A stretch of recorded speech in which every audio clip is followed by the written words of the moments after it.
sorry I'm a little late. I've been fighting a cold. Hopefully it'll be gone by Friday when I go to Seattle. That's me knocking on wood. That's why it's taken me so long to review Avengers Infinity War. This is the spoiler version. The non-spoiler version, if you have not seen the movie, why? You can go ahead and turn this off and then watch my non-spoiler, which is in the link below. Otherwise, let's talk about this movie. I'm gonna do my best not to go the play-by-play because this is non-spoiler, so you've seen what happens. So I'm gonna try to mention things that have caught my attention. As I mentioned in the non-spoiler, I got my Thanos shirt from Loot Crate. Loot Crate's a fun little investment. Even in the months where the crate's not that impressive, at least you still get the cool shirt. It's good for an undershirt, really. I do also have my Infinity Gauntlet. Yes, I'm going to use this damn thing to death. I even used it in my Anthonix Maximus reviews as I reviewed the 1990 Captain America. Please check that one out.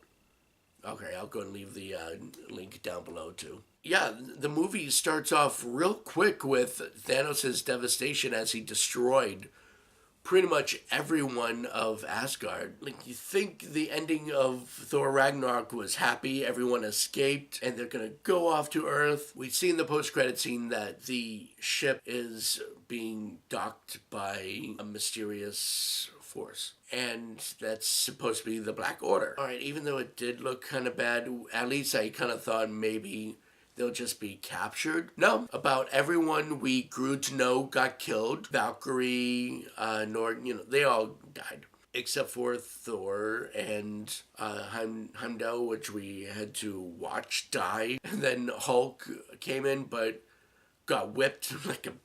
Sorry, excuse my French, but got whipped like a bitch. And he refused to Hulk out and staying inside of Bruce Banner. But hey, at least we get to see Thor get a new eye from Rocket Raccoon. That's been implied that Rocket Raccoon has faked out a fake eye up his ass. So now when I see Thor from now on, it's gonna be like, oh cool, he has butt eye.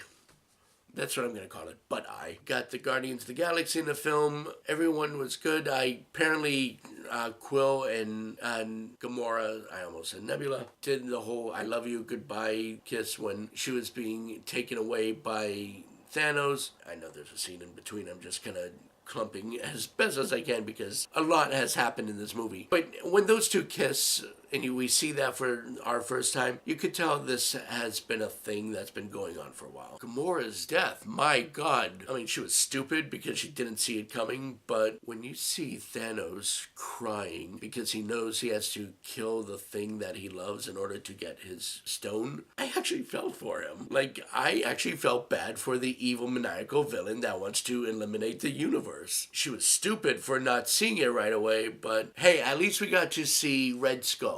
I don't know about but I've been looking for Red Skull ever since the first Captain America movie. But Hugo Weaving did not want to reprise the role, so this movie, he returns as the Stonekeeper, and he's like a phantom now, which allows the studio to cast someone else to play him.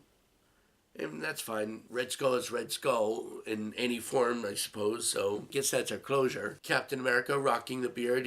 Without the shield, he's still Captain America. He still has the leader presence. You have Scarlet Witch and Vision. They're a couple now. This another thing that's been established in between movies. When they made that agreement of running away together, that was kind of like signing their own death certificate. I actually leaned over to my friend Vince, who I saw the movie with, and I actually said that. It's that classic cop death routine. You know, it's always making a plan to do something together or retiring, something like that. It's usually the red flag of death. The Black Order was, alright, just a bunch of hulking villains, 4 of them. 2 of them, I had to read about this afterwards because my knowledge of Marvel is very few layers deep. I'll just say that much. I'm not fully knowledgeable of everything. But I did find out that the first time the female Black Order villainess showed up with the guy next to her, the first time, that's actually her husband. They're actually married. So when he's defeated in the movie, and I believe it was Black Widow that actually said, oh, where's the other guy? That actually had to have some resonance with the female Black Order villain. But one in particular, the name really escapes me right now. It starts with an O. He was cool. He was the one that was sucked into space and frozen. He had a presence about him. Like, I could have seen him being more reoccurring. He actually reminded me of some of Mephisto, the whole manipulation tone that he had. But I also saw a lot of Desaad in him as well. Desaad is like an advisor to Darkseid in the DC comics. The movie does, of course, steer away far as the plot from the Infinity Gauntlet comic, and that's alright. I'm not really mad about that. You see, in the Infinity Gauntlet comic, the reason why Thanos does what he does is actually out of pure pettiness and love. He's in love with Lady Death, but she's not in love with him. In fact, in the comic, she really loves Deadpool, but Deadpool can't die. It's tough for her. But yeah, Thanos has always been in love with Lady Death, and she won't return that to him. So he tries to show her how powerful he is by annihilating the universe. It's really childish and petty when you're reading the comic. He does these stupid things like create a new female out of thin air just to make her jealous, and it makes him look like a high school douchebag. Now, the movie, on the other hand, he just feels that the universe has fallen apart, overpopulation leading to bad people in the universe, and so on. And all he's doing is trying to annihilate it, and his plan is to get rid of half the population of the universe. And he doesn't differentiate from the rich and the poor, age, nothing like that. It's just very random for him. To him, it's more of a task. It's not anything personal. Although, if I could side with his feelings on this, but at the same time, I don't know, you're so concerned about getting rid of the badness in the universe caused by overpopulation. Maybe get rid of the bad people.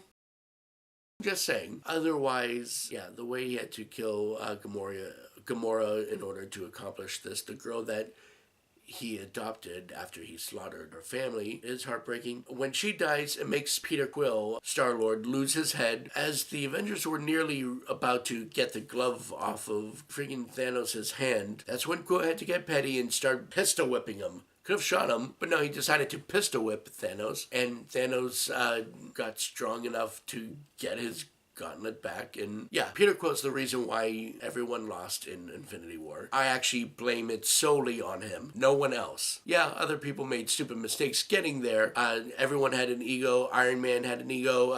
Doctor Strange had an ego, but at least they still were proactive. Peter Quill was just a reactive child. Tom Holland, I loved him. I liked him as Spider-Man since Civil War. I liked him in Spider-Man Homecoming. The movie was fine. It was after like a year of, it being built into my psyche. I wasn't that impressed with the movie. It was basic. The movie played it safe. Loved Michael Keaton, but Tom Holland this time, I feel like he's finally grown into the role of Spider-Man. Like, I actually do feel like he's Spider-Man. So when he died, spoiler, he was crying. Just when he started crying, saying he didn't want to go, that's when I got choked up. So in the non-spoiler version, I mentioned that I got choked up twice. I didn't cry. I don't cry. My body's just not built like that. Although, unless it's very cold, then I get teary. I don't get it. Anyways, yeah, when Gamora died, I felt bad.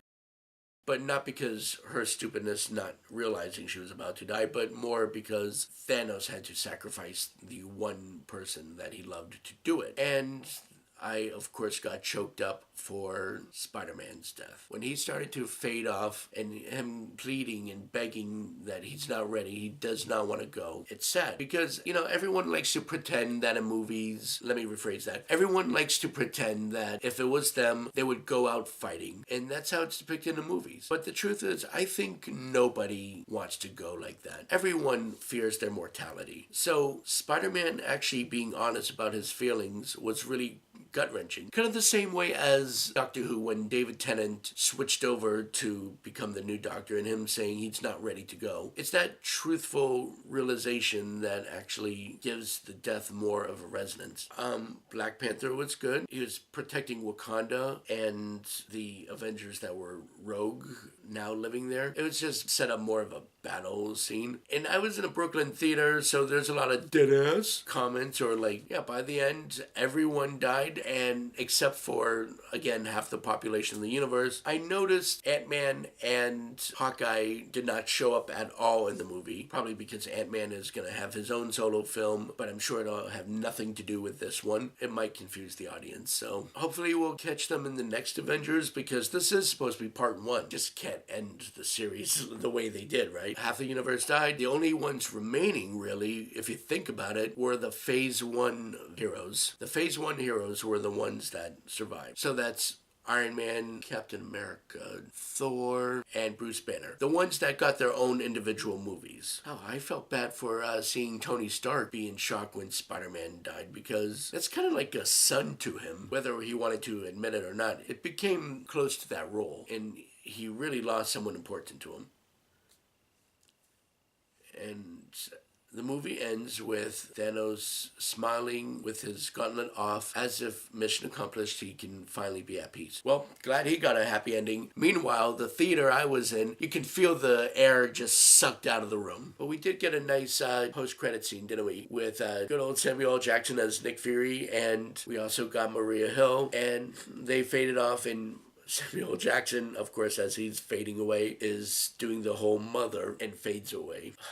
I love the Russo brothers for even trying to squeeze that in. But you do see that Nick Fury was trying to call upon Captain Marvel. Hint, hint, next movie coming up. Haha. So those are my thoughts. I love the movie. I wish I can go further into detail, and I'm sure after I upload this video, I'm going to remember so much more stuff, and it's going to drive me up the wall. Like Spider-Man, so much happens in this movie that it's really hard to keep up. And usually when a movie is really good, like fantastic, like great, superb, it's hard for me to go on about it sometimes. It's easier for reviewer or critic to bitch about a movie, but to give compliments, there are fewer words. And because there are fewer words, it does not mean I don't like the movie. In fact, it means I love the movie. I'm prepared to see it again. And that's rare for me in movies. I don't like going to see a movie twice or more. But I do plan on seeing it again on my trip to Seattle. My God, Tony, you better get back to good health, or good health as you can get. Anyways, thank you for listening, and have a good one.